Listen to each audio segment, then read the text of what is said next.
3 bulan di penjara Pak Hakim, mengenes sengsara Pak Hakim. Resiko ya, dicatat omongan jenengan ya, resiko ya. Oke, Allah yang tahu nanti. Tolong dipahami. Sudah saya waspada ya, waspada ya Allah. Laknat siapapun ya Allah ya. Yang nantang saya ya Allah. Laknat siapapun saja ya Allah. Tolong ini sidang, saya peringatkan sekali lagi. Sekali lagi saya peringatkan. Sekarang balas sama saya di masjid. Bukan ajang untuk sekali lagi saya peringatkan. Sekarang balas sama saya di masjid. Bukan ajang untuk sekali.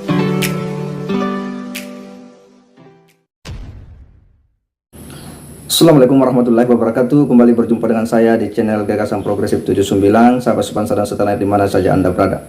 Persidangan Gus Nur yang kesekian kalinya yang mendatangkan saksi ahli ini betul-betul cukup memanas. Bagaimana Gus Nur itu kemudian mengamuk dan menantang jaksa ya yang menurutnya telah ya menampakkan karakter aslinya. Dia pun berteriak-teriak tentang mubahalah dan laknat Allah bagi orang-orang yang mendiskreditkan Gus Nur ini. Dia mencoba lagi membangun ya narasi-narasinya dan selalu lagi menantang orang untuk bermubahalah. Jadi dikit-dikit dia ini mengajak orang bermubahalah ketika dia sudah kehabisan argumentasi, kekurangan fakta ya dan bukti-bukti untuk melepaskan diri dari kemungkinan jeratan hukum yang bakal menderahnya. Untuk lebih jelasnya kita akan menyaksikan seperti apa ya aksi Gus Nur di persidangan ini yang betul-betul membuat suasana persidangan betul-betul cukup memanas ini. Jadi Gus Nur, sehubungan dengan Allah ini, mengapa saya didudukkan di sini? Karena atas tuduhan itu. Secara agama, sekali lagi saya sangat hati-hati. Saya tanya dulu dan saya ulangi, video panjenengan diperdengarkan oleh 50 ulama. Saya tanya, apa letak kesalahannya? Kesalahannya adalah karena tidak mendatangkan 2 orang. Baik, saya potong Kiai. Yang 2 orang, yang 1 orang nggak mau didatangkan Pak Kiai. Itulah. Ya.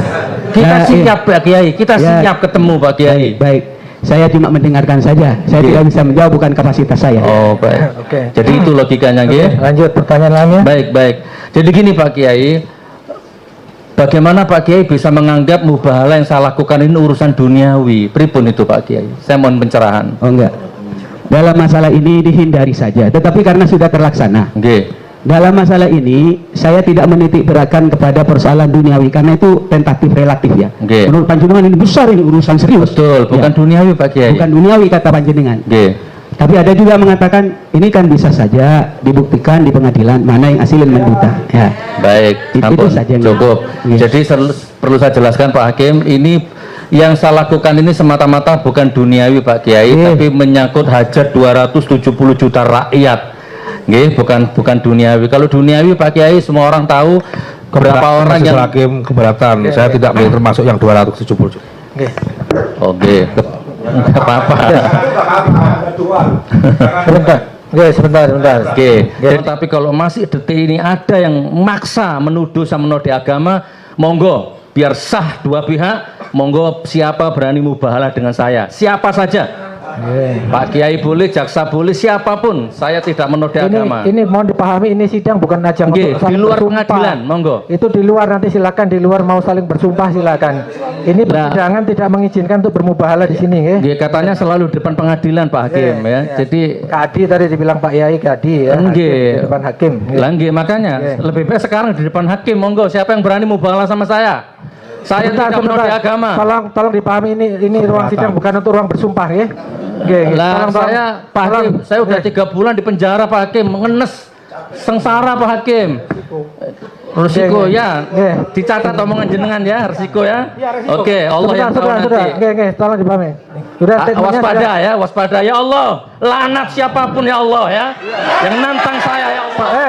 Ya, situasi betul-betul berbeda dengan sidang-sidang sebelumnya, di mana kali ini kehadiran saksi ahli seolah-olah akan memberikan sebuah titik terang terhadap perkara yang selama ini telah bergulir ya, di mana sebelum-sebelumnya saksi itu ketika ditanya ya terkait dengan ya kesaksian akan apa yang dia lihat, apa yang dia saksikan ya sebagai saksi fakta, itu kelihatannya masih kabur kita saksikan, kita lihat. Tetapi dengan adanya keterangan saksi ahli ini ya betul-betul ini memberikan informasi yang menurut kita ini akan semakin terang, karena dengan keahlian yang dimiliki oleh Kiai Misbahul Munir ini kemudian menjelaskan duduk perkara yang dimana ya ayat Al-Quran berbicara tentang mubahalah dan mana ya seharusnya perbuatan yang bisa dikatakan mubahalah dan seperti apa rukun dan syarat yang harus dipenuhi.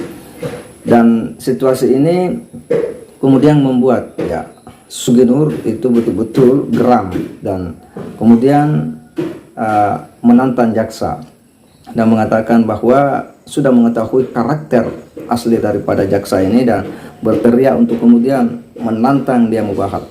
Tetapi hakim kemudian mengingatkan kembali bahwa kalau Anda mau bermubahalah, Anda mau saling sumpah, ya silakan di luar, ini ruang sidang, ya diatur oleh tata tertib. Dan karena kali ini mendatangkan saksi ahli, kita akan mendengarkan keterangan yang diberikan oleh ahli karena keilmuannya, bukan sebagai saksi fakta. Gus Nur pun ya berteriak keras ya bahwa laknat Allah, ya laknatullah bagi orang-orang yang kemudian menuding Gus Nur ya yang hendak ya menjerat Gus Nur ya dengan sejumlah ya tudingan-tudingan yang menurutnya itu tak memiliki dasar yang kuat. Ya itulah Gus Nur ya yang sedikit-sedikit itu kemudian mengajak bermubahalah. Tetapi keterangan saksi ahli ini jelas telah mendudukkan perkara bahwa mubahalah yang dimaksud oleh ayat Al-Quran itu adalah mubahalah yang dilakukan oleh dua orang atau dua kelompok yang sama-sama meyakini dirinya benar dan sama-sama memiliki bukti. Karena sama-sama memiliki bukti ya yang menuduh kepada si A juga memiliki bukti yang menuduh kepada si B dan sama-sama meyakini ya dan tidak ada lagi penyelesaian lain, maka ya dia kemudian bersepakat untuk bermubahalah mengangkat sumpah ya dan mereka itu berhadapan. Adapun anak dan keluarganya itu hanya mengukuhkan saja ya, ikut mengukuhkan bahwa mubahalah itu betul-betul ya dijalankan dan disaksikan.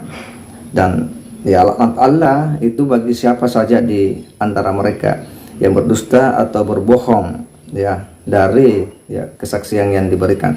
Nah itulah mubahalah. Tapi yang kita lihat kan tidak seperti itu. Nah sehingga kita bisa melihat bahwa situasi ini ya dari sekian keterangan saksi, maka keterangan saksi ahli ini akan semakin membuat jelas dan terang perkara ini. Dan ini akan menjadi fakta persidangan yang akan menjadi pertimbangan bagi hakim untuk memutus perkara. Kita berharap bahwa perkara ini bisa cepat selesai dan ada kepastian hukum yang betul-betul ya bisa mengakhiri situasi dan polemik hiruk pikuk ijazah palsu Pak Jokowi ini yang telah membuat kita ya telah ya menaruh curiga di sana sini karena polemik ini dan sejumlah opini-opini negatif yang telah berkembang di masyarakat. Saya kira demikian. Wassalamualaikum warahmatullahi wabarakatuh.